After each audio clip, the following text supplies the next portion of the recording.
Año 2025. Buscando el reino de Dios y su justicia.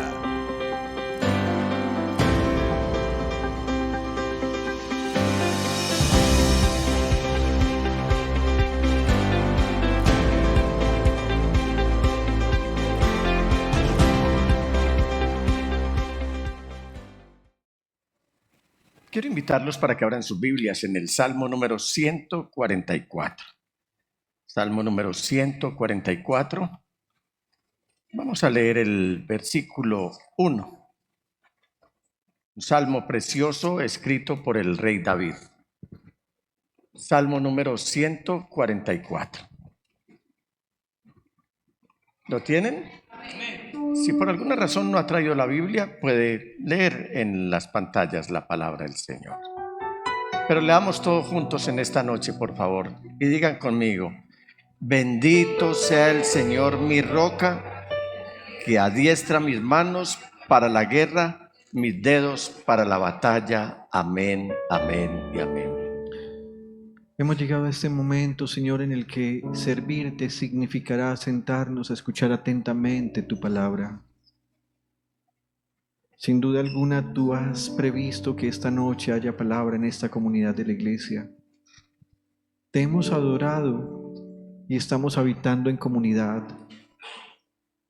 Pero ahora, Señor, queremos servirte y honrarte al escuchar tu voz. Danos un corazón sensible. Por favor, que sea un corazón dispuesto para ti. Límpianos, Señor, de tal forma que al escucharte hoy, sepamos que es tu voz dirigiéndonos. Gracias por tu siervo, quien esta noche se ha dispuesto para hacer tu voluntad. Y gracias por permitirnos escuchar como una muestra de tu gran misericordia. Oramos a ti, Dios y Padre nuestro, en el precioso nombre del Señor Jesús y en el poder de tu Santo Espíritu. Amén, Amén y amén. Siéntense, mis amados hermanos.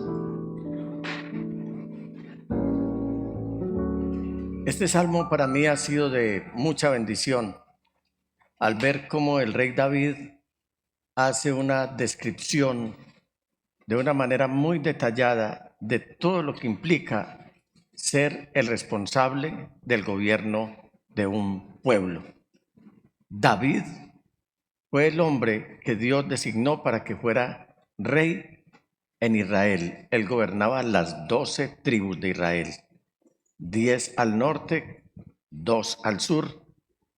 Y fue un hombre que se ocupó mucho de que Jerusalén estuviera establecida, que el templo estuviera listo, aunque a él no le permitió el Señor que construyera el templo, porque el Señor le dice: mira, no me vas a construir un templo tú porque has derramado mucha sangre, pero eso lo dejaré a responsabilidad de tu hijo Salomón. Aún así, David no evadió su responsabilidad y digamos que gran parte del proyecto de la construcción del templo, él la dejó preparada antes de partir a la presencia del Señor. ¿Cómo? Imagínate, es decir, el Señor lo permitió todo, aunque él dibujara los planos. Ahí hizo él el papel de arquitecto. Imagínate vos. Aún así, cuando fue a ejecutar la obra, el Señor le dijo: no, no lo vas a hacer vos. Lo va a hacer tu hijo Salomón. Pero más adelante encuentro, me gusta mucho como dice en el epílogo este Salmo 144, pero en la Reina Valera ahí dice: bienaventurado el pueblo que tiene todo esto, bienaventurado el pueblo cuyo Dios es el Señor. Hoy, mis amados hermanos, en esta noche, yo quiero invitarles a que lean este salmo antes de ir al reposo nocturno. Léanlo completo. Pero también les invito a que centremos nuestro pensamiento en todas las Sagradas Escrituras y de una manera muy especial me va a permitir hablar de David, de cómo él recordaba la fidelidad de Dios más allá de todos los triunfos y las victorias que él había obtenido, incluida esa victoria tan resonada que todavía se sigue oyendo, que es la victoria sobre un gigante, sobre un hombre que intimidaba, un hombre que hacía que las gentes temblaran, dada su estatura, dada su compostura, dado su capacidad de guerra. Todos conocemos la historia de David y de Goliat. Sin embargo, cuando él está frente al gran gigante, él constantemente está mirando, pero la fidelidad de Dios. Y ahí es donde nosotros debemos concentrar nuestro pensamiento en esta noche y no ir a correr el peligro de confiar en nuestras propias fuerzas, en nuestro propio talento, en nuestras propias capacidades, en nuestras propias aptitudes. Y a que también nos concentremos a cómo su ejemplo nos invita a que constantemente estemos levantando altares o monumentos de fe, porque sin fe es imposible agradar a Dios. Esos altares o esos monumentos de fe que nos estén recordando constantemente que solo en el Señor y nadie más que en el Señor encontramos verdadera fortaleza y verdadera protección. Aunque en las Escrituras David nunca volvió a mencionar su batalla con Goliat. ¿Usted no ha notado que cuando una persona obtiene un triunfo en la vida, parece que ese es como su discurso el resto de su vida? Y hasta se le olvida quién se lo ha contado. Y cuando uno ve que viene esa persona, ya uno advierte qué es lo que le va a conversar a uno. Yo conocí un pastor, todavía vive, al cual aprecio. Pero el Señor hizo algo grandioso con él. Lo levantó, él era de movilidad reducida. Estaba en su silla de ruedas, había nacido así. Y el Señor lo sanó. Ha hecho un gran ministerio en esta ciudad y en este país. Pero en los primeros años de su ministerio, él todo el tiempo tenía como caballito de batalla que el Señor lo había levantado de la silla. Ese era su discurso. Ese era el tema de su predicación. Cayó inclusive en la penosa vanidad de que hubo tiempo en el que predicaba más del sanado que del sanador. Y eso volvía aburrida su predicación. Yo veo que David nos da un ejemplo muy lindo. Y en el caso de tantas victorias militares, resaltamos una, la victoria que él obtuvo sobre Goliat y con ella sobre todo el pueblo filisteo, los que hoy conocemos como palestinos. En esa época hubo una victoria estruendosa que Dios ganó sobre el pueblo filisteo que tenía contra la pared, por no decir contra la arena, al ejército israelita con humillaciones, porque nadie se atrevía, ni siquiera el mismo rey Saúl se atrevía a hacerle frente a Goliat. Después de ese día, las lecciones que aprendió, las aprendió David, pero acerca del carácter de Dios. Él no volvió a hablar de la victoria sobre Goliat. A él lo acompañaron toda su vida las lecciones que lo llevaron a amar a Dios por sobre todas las cosas, y que usted al leer todos los escritos de él puede ver reflejado en ellos cómo era su manera de vivir, especialmente en el libro de los Salmos. Ustedes pueden encontrar en los Salmos, pero también en los libros especialmente de Samuel, la historia de David, y algunos apartes en los libros de Reyes y también en los libros de Crónicas. Lo que sí debemos tener claro es que hay un recuerdo permanente que debe acompañarnos, y es sobre la protección y el poder de Dios que Él le brindó en esa batalla tan sangrienta pero tan victoriosa, y que fue para él un tema recurrente en sus oraciones y también en sus alabanzas. Constantemente él está hablando. Hoy cantábamos un salmo muy lindo. Él adiestra mis manos para la batalla. Y aquí, ese es el Salmo 68. El Salmo 18. Y mire cómo en el Salmo 144 que acabamos de leer, él vuelve y recuerda y dice: bendito sea el Señor, mi roca, que adiestra mis manos para la guerra, mis dedos para la batalla. El tema que les quiero compartir hoy es mi roca, mi roca.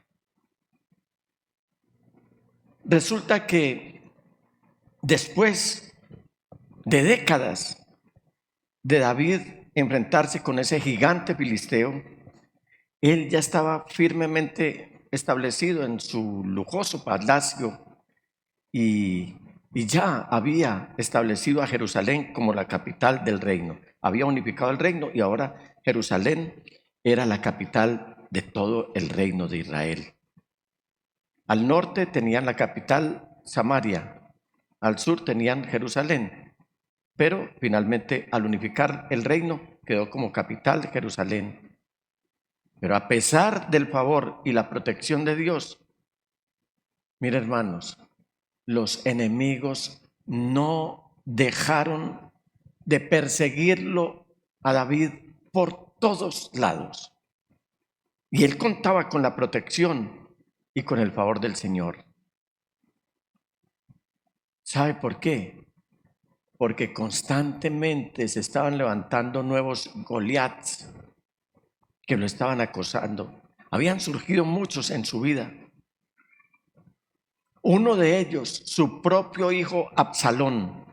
Cuando usted lee esta historia, es muy lamentable lo que pasó cuando el propio hijo, el amado de David, Absalón, ahora le quiere dar un golpe de estado, no solamente para arrebatarle el trono, sino para matarlo. ¿Y qué tal? Todas las naciones de alrededor que constantemente asediaban a Israel. Usted ve en la historia bíblica cómo Israel no salía de una guerra para entrar en otra. Unas porque ellos tenían que invadir territorios, otras porque los atacaban a ellos.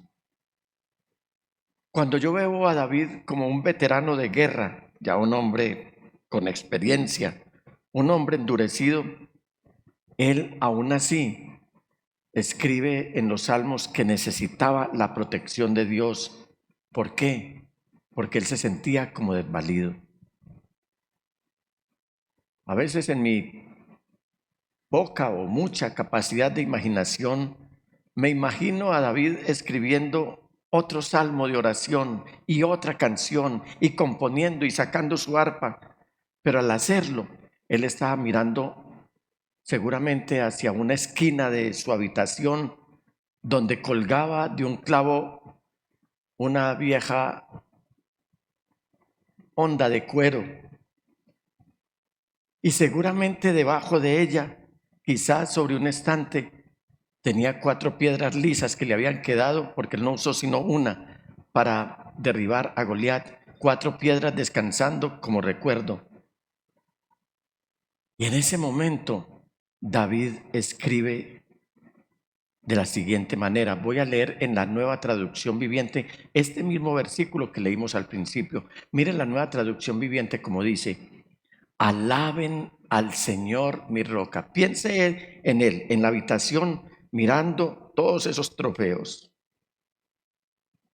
Y mientras él mira todos esos trofeos colgados en la pared, él escribe: alaben al Señor mi roca.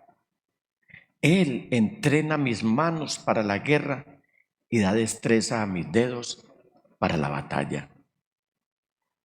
Si lo volvemos a leer en la Nueva Versión Internacional que leímos al principio, recordémoslo: bendito sea el Señor mi roca, que adiestra mis manos para la guerra y mis dedos para la batalla. Yo sé que aquí la mayoría ha recibido diplomas o medallas alguna vez. ¿Cuántos han recibido diplomas? Ya sea el de kinder, ya sea el de quinto, ya sea el de bachiller, ya sea el título universitario. Bueno, cuántos tienen un diploma hoy? Piensen ustedes. Ustedes lo miran. ¿Algunos de ustedes saben dónde están esos diplomas? Díganme, algunos, díganme dónde está ese diploma. ¿A dónde están guardados? Uno ve en los consultorios médicos los diplomas colgados, pero para generar confianza en el paciente de los médicos. Pero usted recuerda cuánto luchó por obtener ese diploma. ¿Cuántos sueños? Quiero decir, trasnochos. ¿Cuántos desvelos? ¿Cuántas fatigas? ¿Cuántos dolores? Momentos de escasez. Muchos acá les tocó la época de las famosas fotocopias.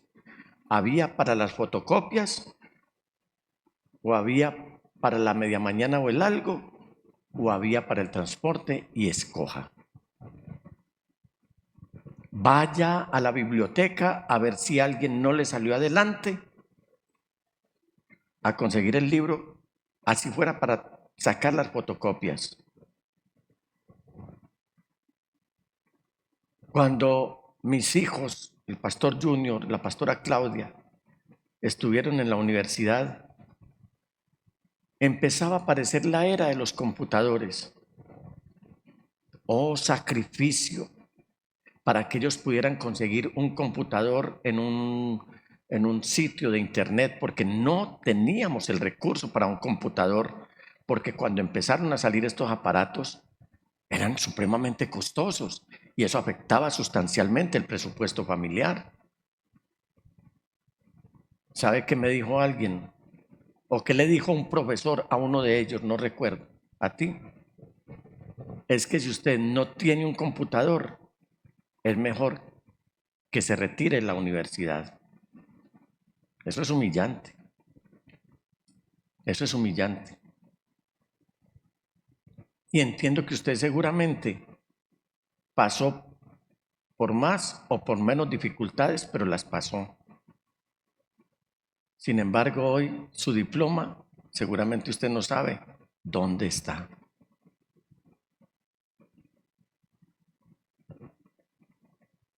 Lo que aprendiste, ¿te has sentido tentado a pensar alguna vez que lo aprendiste porque eres muy ingenioso, muy inteligente, porque eres la persona que tiene una capacidad cognitiva supremamente óptima?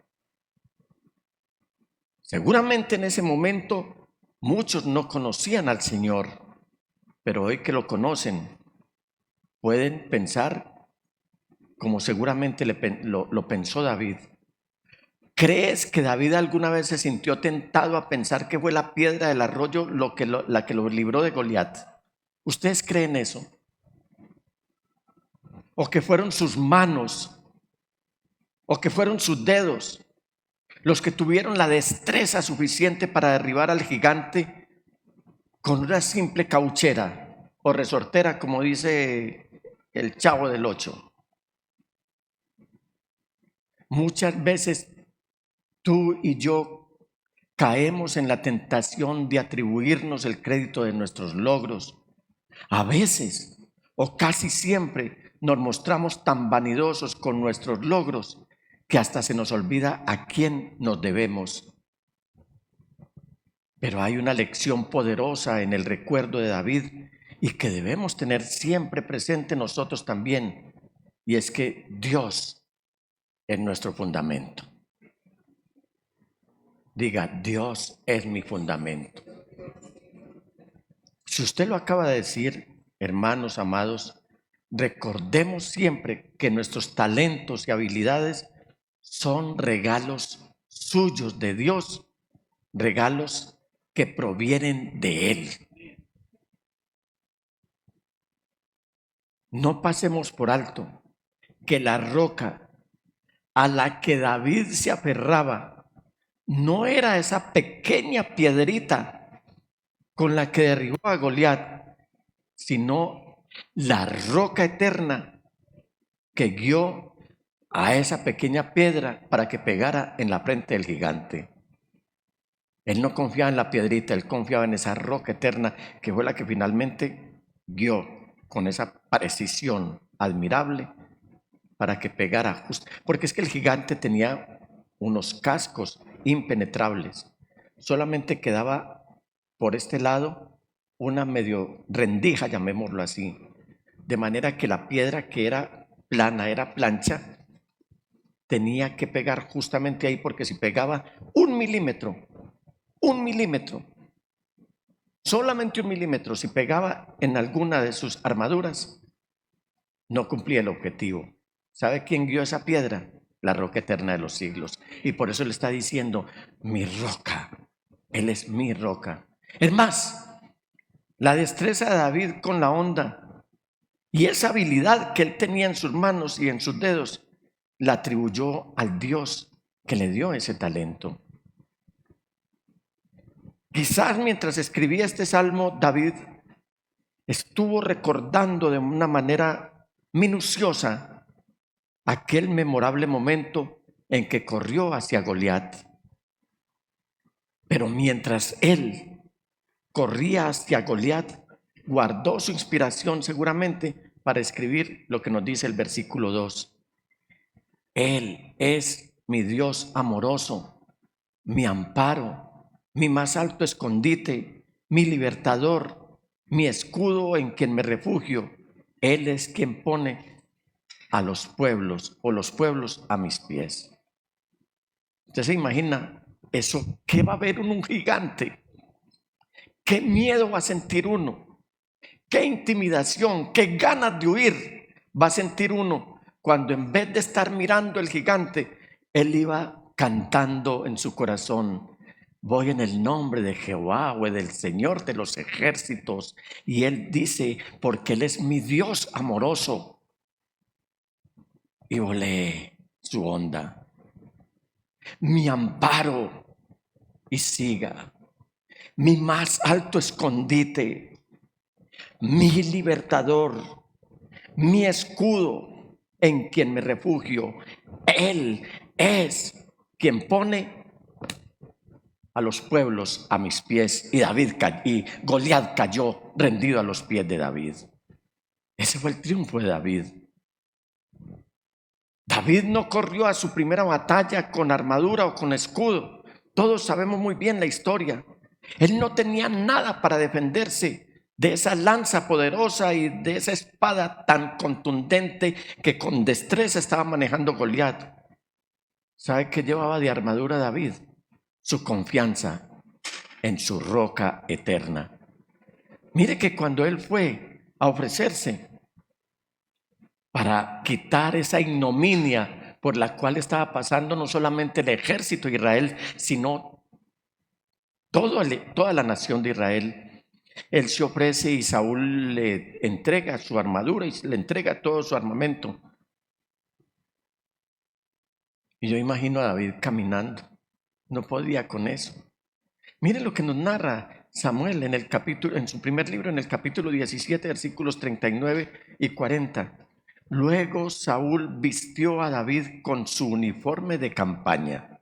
¿Cómo le parece? El rey poniéndole la investidura a David. Le entregó también un casco de bronce y le puso una coraza. David se ciñó la espada sobre la armadura e intentó caminar, pero no pudo. ¿Por qué no pudo? Porque no estaba acostumbrado. No puedo andar con todo esto, le dijo a Saúl. No estoy entrenado para ello. De modo que se quitó todo aquello. Pero unos minutos atrás le había dicho David al rey. Cuando le pidieron credenciales, él dijo, las credenciales que yo tengo es que cuando una fiera se acerca a arrebatarme, uno de mis corderitos, una de mis ovejas, yo me le abalanzo y lo desquijo y también lo mato. Era un hombre que sabía en quién tenía puesta su confianza. Hermano y hermana amados, te pregunto, ¿cuándo fue la última vez que corriste hacia un desafío confiando solo en el Señor? ¿Cuándo fue la última vez que fuiste a una entrevista de trabajo? ¿Cuándo fue la última vez que te enfrentaste al peligro? ¿Cuándo fue la última vez que acusaste escasez en tu casa o crisis en tu familia y estuviste confiando en el Señor? Porque es muy fácil decir que confiamos en Él cuando en realidad estamos poniendo nuestra seguridad en nuestros ahorros, en el fondo de pensiones, o los que separan un dinerito para si hay una emergencia médica o algún daño en la casa. Es muy fácil decir que se confía en el Señor cuando todo está respaldado por dinero. Es muy fácil confiar en el Señor cuando poseemos bienes materiales. Pero ¿qué hacemos cuando no hay nada de esto? Para que podamos decir con libertad, con regocijo y con alegría, con convicción que confiamos en la roca eterna de los siglos. ¿Sabe qué hacemos?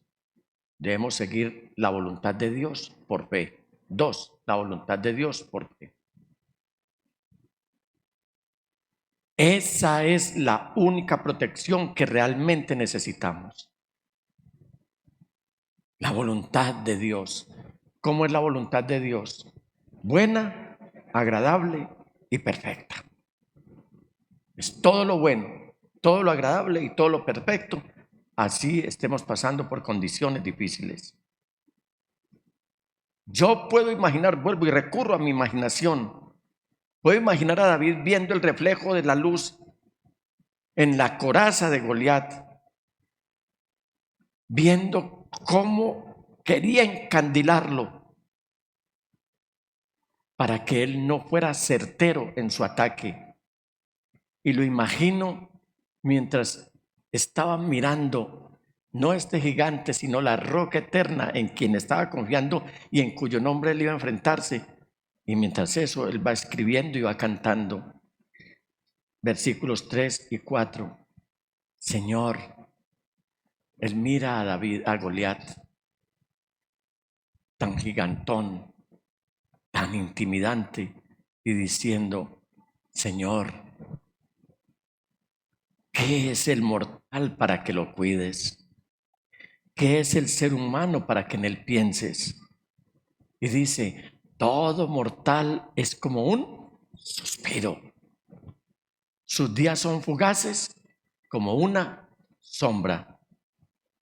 Eso es el mortal. ¿Qué es el mortal? Ya. He acompañado a algunas personas que han pasado a la eternidad. Soy testigo de esto que está escrito aquí. Como una persona cuando pasa a la eternidad hace, ya, se fue. Y esto debe llevarnos de manera constante, con sinceridad y con santidad, a estar cada día más, 3, cercanos a la presencia de Dios. Porque es que la grandeza del ser humano no se mide por su cercanía al poder, por su poder económico, por su poder influyente. Nada de esta tierra puede medir la grandeza del ser humano. ¿Sabe cómo se mide la grandeza del ser humano? Se mide por su cercanía a la presencia y a la dependencia absoluta de Dios. Ahí es donde uno es grande. Cuando uno está cercano a la presencia del Señor. Porque hay un salmo que dice, el mismo rey David lo escribe, cercano está el Señor a los quebrantados de corazón y oye a los contritos de espíritu. Leamos, yo les invito a que leamos con atención, hermanos, lo que seguidamente escribe el rey David. Vamos al versículo 5.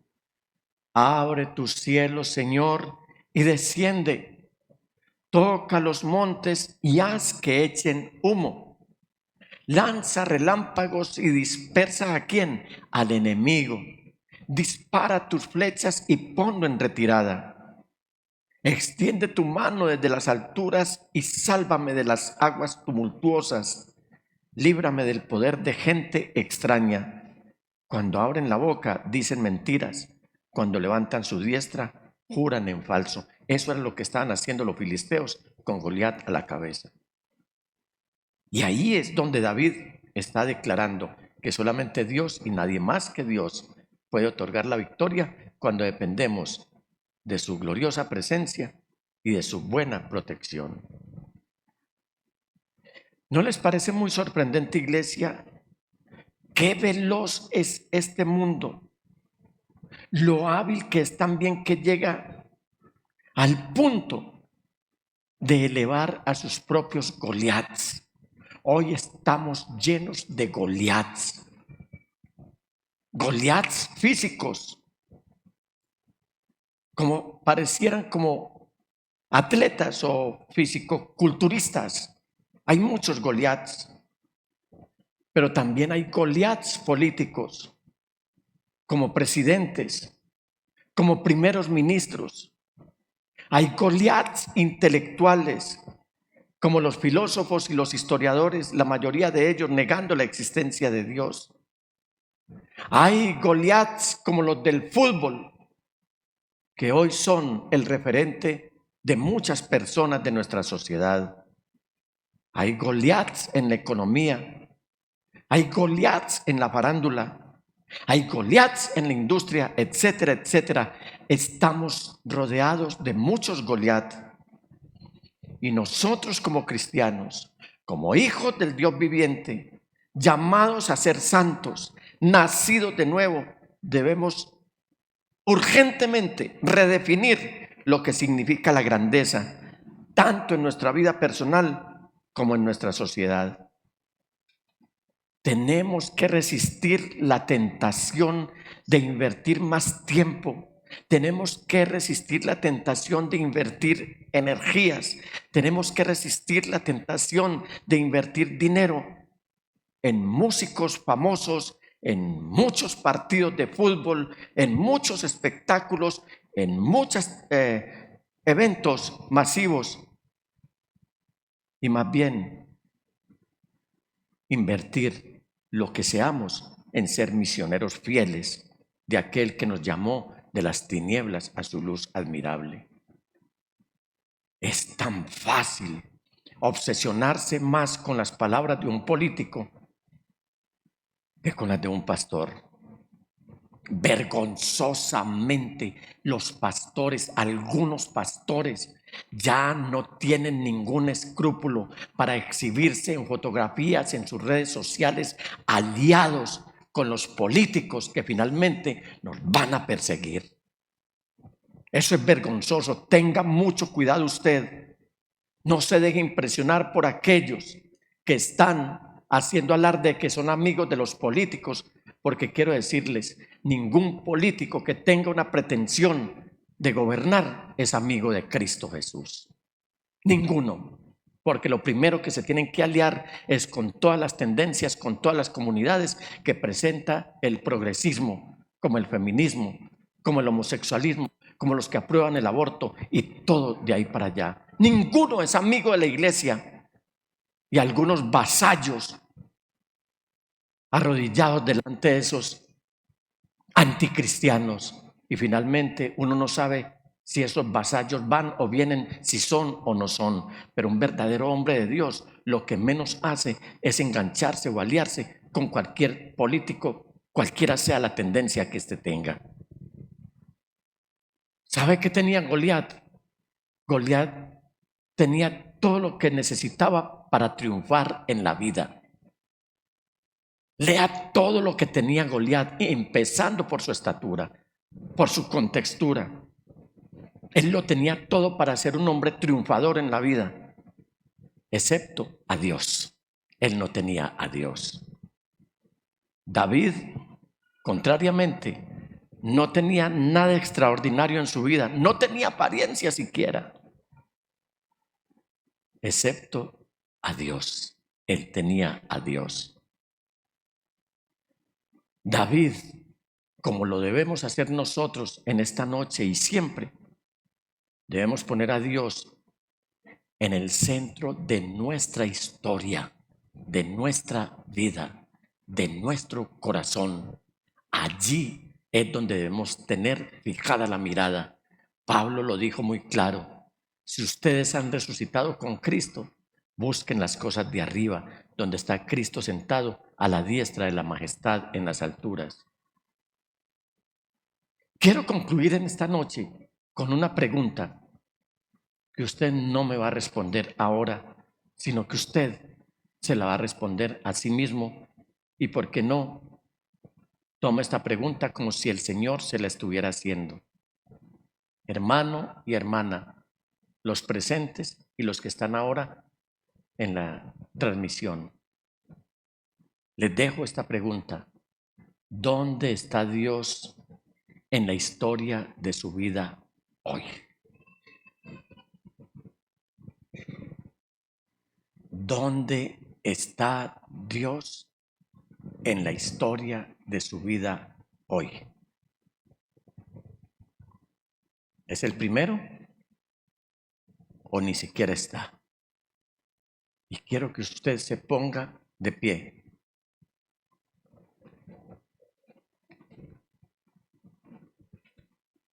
Y en oración le responda al Señor esta pregunta. No me la responda a mí. En oración respóndasela a Él. Se la voy a recordar. Mira como si el Señor estuviera diciendo: obvia mi voz, óbviala.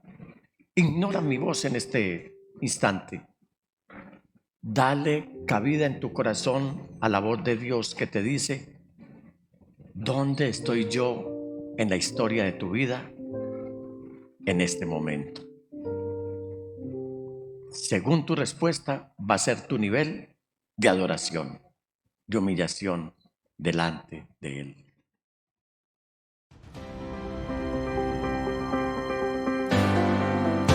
Año 2025. Buscando el reino de Dios y su justicia.